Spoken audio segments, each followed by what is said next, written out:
Hi friends, ಎಲ್ಲರೂ ಹೇಗಿದ್ದೀರಾ? ಸೂಪರಾಗಿದ್ದೀರಾ ಅನ್ಕೊತ ಇವತ್ತು ಸೂಪರಾಗಿ ಮೂರೇ ಈರುಳ್ಳಿಯಿಂದ ದೋಸೆ, ಚಪಾತಿ, ಇಡ್ಲಿ ಎಲ್ಲದಕ್ಕೂ ಸೂಪರಾಗಿ ಸೂಟ್ ಆಗೋವಂಥ 10 ನಿಮಿಷದಲ್ಲಿ ಮಾಡ್ಕೊಳ್ಳೋ ಅಂಥ ಒಂದು ಈರುಳ್ಳಿ ಗೊಜ್ಜನ್ನ ತೋರಿಸ್ತಾ ಇದ್ದೀನಿ. ಆಂಧ್ರ ಶೈಲಿ ಈರುಳ್ಳಿ ಗೊಜ್ಜು. ಈಗ ನಾನು ಕೇವಲ ಮೂರೇ ಈರುಳ್ಳಿ ತೊಗೊಂಡಿದ್ದೀನಿ. ಇದನ್ನು ನಾನು ಉದ್ದುದ್ದಾಗಿ ಸ್ಲೈಸ್ ಮಾಡ್ಕೊಂಡು ಕಟ್ ಮಾಡ್ಕೊತೀನಿ. ಫುಲ್ ಕ್ಲೀನಾಗಿ ತೆಳುವಾಗಿ ಕಟ್ ಮಾಡ್ಕೊತಾ ಇದ್ದೀನಿ. ಈ ಥರ ನೋಡಿ ಉದ್ದುದ್ದಾಗಿ ಕಟ್ ಮಾಡ್ಕೋಬೇಕಾಗತ್ತೆ. ಈರುಳ್ಳಿನ ಚೆನ್ನಾಗಿ ಹೀಗೆ ತೆಳು ಸೈಜಲ್ಲಿ ಕಟ್ ಮಾಡಿ ಇಟ್ಕೋಬೇಕು. ನಾವು ಈರುಳ್ಳಿನೆಲ್ಲ ತೆಳು ಕಟ್ ಮಾಡಿಕೊಂಡ್ರೆ ತುಂಬ ಚೆನ್ನಾಗಿರುತ್ತೆ. ಇದು ತುಂಬ ಸೂಪರಾಗಿರುತ್ತೆ ತಿನ್ನೋದಕ್ಕೂ ಮಾತ್ರ. ಈ ಥರ ನೋಡಿ ಎಲ್ಲ ಕಟ್ ಮಾಡಿ ಇಟ್ಕೊಂಡಿದ್ದೀನಿ. ಈಗ ನೆಕ್ಸ್ಟ್ ಇದಕ್ಕೆ ಒಂದು ಸಿಂಪಲಾಗಿರೋ ಒಂದು ಮಸಾಲೆ ಇದೆ. ಮತ್ತು ನಮಗಿಲ್ಲಿ ಟೇಸ್ಟ್ ಅನ್ಸೋದು ತೆಂಗಿನಕಾಯಿ ಒಂದು ಅರ್ಧ ಕಪ್ಪು, 4-5 ಹಸಿಮೆಣಸಿನ್ಕಾಯಿ, ಒಂದು ಅರ್ಧ ಕಟ್ ಕೊತ್ತಂಬರಿ, ಒಂದು ಅರ್ಧ ಸ್ಪೂನಷ್ಟು ಗರಂ ಮಸಾಲ, ಬಾದಾಮಿ ಒಂದು 7-8 ಹತ್ತು ಹಾಕ್ಕೊಂಡಿದ್ದೀನಿ. ಈಗ ಸ್ವಲ್ಪ ಉರಿಗಡಲೆ ಪಪ್ಪು ಹಾಕ್ಕೊಂಡಿದ್ದೀನಿ. ಈಗ ನಾನು ಇದನ್ನೆಲ್ಲ ಸ್ವಲ್ಪ ನೀರು ಹಾಕ್ಬಿಟ್ಟು ಮಿಕ್ಸಿ ಜಾರಿಗೆ ಹಾಕಿ ಗ್ರೈಂಡ್ ಮಾಡ್ಕೊಂಬಂದ್ಬಿಡೋಣ. ಯಾರೆಲ್ಲ ಫಸ್ಟ್ ನೋಡ್ತಿದ್ದೀರೋ ನಮ್ಮ ಚಾನಲ್ನ ಖಂಡಿತ ಸಬ್ಸ್ಕ್ರೈಬ್ ಮಾಡೋದನ್ನು ಮರಿಬೇಡಿ. ಈಗ ಸ್ವಲ್ಪ ನೀರು ಹಾಕ್ಬಿಟ್ಟು ಗ್ರೈಂಡ್ ಮಾಡ್ಕೊಂಬಂದ್ಬಿಡೋಣ. ಮಿಕ್ಸಿನಲ್ಲಿ ಸ್ವಲ್ಪ ನೀರು ಹಾಕ್ಕೊಂಡು, ಜಾಸ್ತಿ ನೀರು ಹಾಕ್ಕೋಬಾರ್ದು, ಸ್ವಲ್ಪ ಗಟ್ಟಿ ಹಂಗೆ ರುಬ್ಕೋಬೇಕು. ಆವಾಗ ನೈಸ್ ಆಗುತ್ತೆ. ಮಿಕ್ಸಿ ಜಾರಲ್ಲಿ ಜಾಸ್ತಿ ನೀರು ಹಾಕ್ಬಿಟ್ರೆ ನೈಸ್ ಆಗೋಲ್ಲ. ನೋಡಿ ಈ ಥರ ಕ್ಲೀನಾಗಿ ನೈಸ್ ಮಾಡ್ಕೊಂಡಿದ್ದೀನಿ. ಇದನ್ನು ಸ್ವಲ್ಪ ನೀರು ಹಾಕ್ಕೊಳ್ಳೋಣ. ನೀರು ಹಾಕ್ಕೊಂಡ್ಬಿಟ್ಟು ಮತ್ತೆ ರುಬ್ಕೊಳ್ತೀನಿ ನಾನು ಇದನ್ನು. ಈ ಆಂಧ್ರ ಶೈಲಿ ಈರುಳ್ಳಿ ಗೊಜ್ಜು ತುಂಬ ಸಿಂಪಲಾಗಿರುತ್ತೆ ಮತ್ತು ಒಳ್ಳೆ ಟೇಸ್ಟ್ ಕೊಡೋದು ಮಾತ್ರ. ಇದು ಮಸಾಲೆ ದೋಸೆ ಮತ್ತು ಚಪಾತಿ, ಪೂರಿ ಎಲ್ಲದಕ್ಕೂ ತುಂಬಾ ಚೆನ್ನಾಗಿರುತ್ತೆ ಮಾತ್ರ. ಈಗ ನೋಡಿ ಇದನ್ನು ಸ್ವಲ್ಪ ನೀರು ಹಾಕ್ಕೊಂಡು ಗ್ರೈಂಡ್ ಮಾಡ್ಕೊತೀನಿ. ಗ್ರೈಂಡ್ ಮಾಡ್ಕೊಂಡಾಗಿದೆ. ಈಗ ಮಸಾಲೆ ಈ ಥರ ರೆಡಿಯಾಗಿದೆ. ಮಿಕ್ಸಿ ಜಾರಲ್ಲಿಂದ ತಕ್ಕೊಳ್ಳೋಣ. ನಾವು ಈ ಥರ ನುಣ್ಣಗೆ ರುಬ್ಕೋಬೇಕಾಗತ್ತೆ. ನೋಡಿ ಇದಕ್ಕೆ ಬೆಳ್ಳುಳ್ಳಿ ಹಾಕಿಲ್ಲ, ಶುಂಠಿ ಹಾಕಿಲ್ಲ, ಯಾವುದೇ ಹಾಕಿಲ್ಲ. ತುಂಬ ಟೇಸ್ಟಾಗಿರುತ್ತೆ ಮಾತ್ರ. ಇಲ್ಲಿ ಬಾದಾಮಿ ಹಾಕಿದ್ದೀವಲ್ಲ ಅದೇ ಟೇಸ್ಟ್ ಕೊಡೋದು. ಈಗ ಪ್ಯಾನ್ಗೆ ಒಂದು 4-5 ಸ್ಪೂನ್ ಎಣ್ಣೆ ಹಾಕ್ಕೊಳ್ಳೋಣ. ಎಣ್ಣೆ ಹಾಕ್ಕೊಂಡು ನಾವು ಸಾಸಿವೆ ಹಾಕ್ಕೊಳ್ಳೋಣ.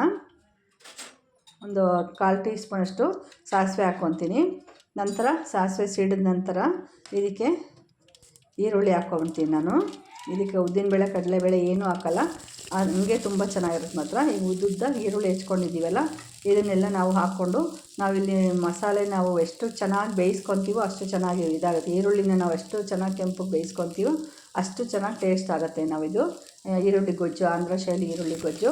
ಈ ಕರ್ಬೇವಿನ ಸೊಪ್ಪು ಹಾಕಿ ಇದನ್ನು ನಾವು ಚೆನ್ನಾಗಿ ಬಾಡಿಸ್ಕೋಬೇಕಾಗತ್ತೆ. ಎಷ್ಟು ಚೆನ್ನಾಗಿ ಅಂತಂದರೆ ಕೆಂಪು ಬಣ್ಣ ಬರೋವರೆಗೂ ನಾವು ಚೆನ್ನಾಗಿ ಫ್ರೈ ಮಾಡ್ಕೋಬೇಕು ಈರುಳ್ಳಿನ. ಆವಾಗಲೇ ಚೆನ್ನಾಗಿ ಬರೋದು. ಈಗ ಸ್ವಲ್ಪ ನಾನು ಇದಕ್ಕೆ ಹಿಂಗೆ ಹಾಕ್ತಾಯಿದ್ದೀನಿ. ಒಂದು 1/4 ಟೀ ಸ್ಪೂನಷ್ಟು ಹಿಂಗೆ ಹಾಕ್ತಿದ್ದೀನಿ. ಹಿಂಗೆ ಹಾಕಿ ಇದನ್ನು ಸಹ ಚೆನ್ನಾಗಿ ಫ್ರೈ ಮಾಡ್ಕೊಳ್ಳೋಣ. ಫ್ರೈ ಮಾಡಿಕೊಂಡು ನಂತರ ಅರಿಶಿಣ ಹಾಕ್ಕೋಬೇಕು. ಒಂದು 1/4 ಟೀ ಸ್ಪೂನಷ್ಟು ಅರಿಶಿಣ ಹಾಕ್ತಾಯಿದ್ದೀನಿ. ಅರಿಶಿಣ ಹಾಕಿ ಇದು ಸಹ ಚೆನ್ನಾಗಿ ಬಾಡಿಸ್ಕೊಳ್ಳೋಣ. ಬಾಡಿಸ್ಕೊಂಡು ರುಚಿಗೆ ತಕ್ಕಷ್ಟು ಉಪ್ಪು ಹಾಕ್ಕೋಬೇಕಾಗತ್ತೆ. ಉಪ್ಪು ಹಾಕ್ತಾಯಿದ್ದೀನಿ ಈಗ ಸ್ನೇಹಿತರೆ. ಈಗ ಇದನ್ನು ಸಹ ಚೆನ್ನಾಗಿ ಫ್ರೈ ಮಾಡ್ಕೊಳ್ಳೋಣ. ಫ್ರೈ ಮಾಡಿಕೊಂಡು ನಾವು ಕೆಂಪಗಾಗೋವರೆಗೂ ಫ್ರೈ ಮಾಡ್ಕೊಂಬಿಟ್ರೆ ನಮ್ಮದು ಈರುಳ್ಳಿ ಗೊಜ್ಜು ತಕ್ಷಣ ರೆಡಿ ಆಗಿಬಿಡುತ್ತೆ. ನಾವು ಮಸಾಲೆ ಹಾಕಿದ ನಂತರ ಜಾಸ್ತಿ ಬೇಯಿಸೋಂಗಿಲ್ಲ. ಒಂದು 2 ಕುದಿ ಬಂದರೆ ಸಾಕು. ಈಗ ನೋಡಿ ಇಲ್ಲಿ ಈ ಥರ ಕೆಂಪಗೆ ಮಾಡ್ಕೋಬೇಕು ನಾವು ಈರುಳ್ಳಿನ. ಈ ಥರ ಕೆಂಪಗೆ ಮಾಡಿಕೊಂಡ್ರೆ ತುಂಬ ಟೇಸ್ಟಾಗಿ ಬರುತ್ತೆ ನಾವು ಈರುಳ್ಳಿ ಗೊಜ್ಜು. ನೋಡಿ ಹಿಂಗೆಲ್ಲ ಚೆನ್ನಾಗಿ ಬಾಡಿಸ್ಕೊಂಡ ನಂತರ ಮಿಕ್ಸಿ ಜಾರಲ್ಲಿ ಇರುತ್ತಲ್ಲ ಆ ಮಸಾಲೆನೆಲ್ಲ ಹಾಕಿ ಮಿಕ್ಸ್ ಮಾಡೋಣ. ಚೆನ್ನಾಗಿ ಮಿಕ್ಸ್ ಮಾಡಿ ಸ್ವಲ್ಪ ಒಂದು 2 ಕುದಿ ಬೇಯಬೇಕು. ಹಸಿ ವಾಸನೆ ಹೋಗೋವರೆಗೂ ಫ್ರೈ ಮಾಡ್ಕೊಳ್ಳೋಣ.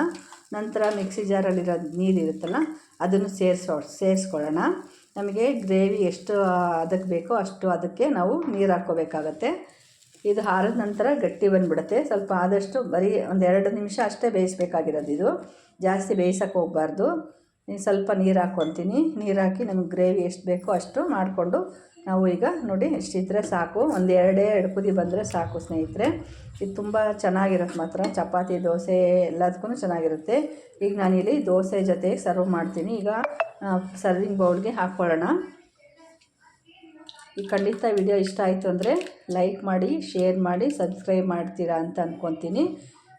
ನೋಡಿ ಹಿಂಗೆ ಎಷ್ಟು ಚೆನ್ನಾಗಿ ಬಂದಿದೆ. ತುಂಬ ಟೇಸ್ಟಾಗಿರುತ್ತೆ. ಒಳ್ಳೆ ಗ್ರೀನ್ ಕಲರ್ ಇರುತ್ತೆ. ಅಷ್ಟೇ ಟೇಸ್ಟ್ ಇರುತ್ತೆ. ನಾವಿಲ್ಲಿ ಬಾದಾಮಿ ಹಾಕಿರೋದೆ ಇದಕ್ಕೆ ಟ್ರಿಕ್ಸ್ ಇದು. ಓಕೆ, ಈ ವಿಡಿಯೋ ಇಷ್ಟ ಆಯಿತು ಅಂದ್ಕೊತೀನಿ. ಟೇಕ್ ಕೇರ್, ಬಾಯ್.